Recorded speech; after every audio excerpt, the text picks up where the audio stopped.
आणि यानंतर आता बातमी आहे लाडकी बहीण योजनेचे पैसे मिळालेल्या एका भावाची।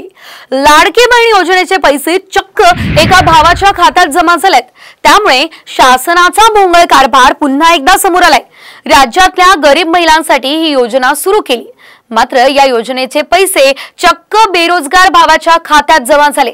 विशेष म्हणजे अर्जही न करता सुशिक्षित बेरोजगार असलेल्या जाफर शेख यांच्या खात्यात बँक खात्यामध्ये या योजनेचे हे 3000 रुपये जमा झालेत। अनेक महिलांनी गर्दी करून अर्ज भरलेले, कागदपत्र दिली, मात्र अद्यापही अनेक महिला या योजनेच्या लाभाच्या प्रतीक्षेतच आहेत। पण अर्ज न करताही या भावाच्या खात्यात पैसे जमा झाल्यानं शासनाच्या कारभारावर शंका उपस्थित केली जाते। मी कोणतेही अर्ज भरलेला नाही, कोणताही फॉर्म भरलेला नाही। मला मेसेज आला, माझं खातं बँक ऑफ बडोदाला आहे। स्टेटमेंटमध्ये मुख्यमंत्री माझी लाडकी बहीण योजनेचे 3000 रुपये माझ्या खात्यात जमा झालेले आहे। आता हे बहिणीचे पैसे भावाच्या खात्यात कसे आले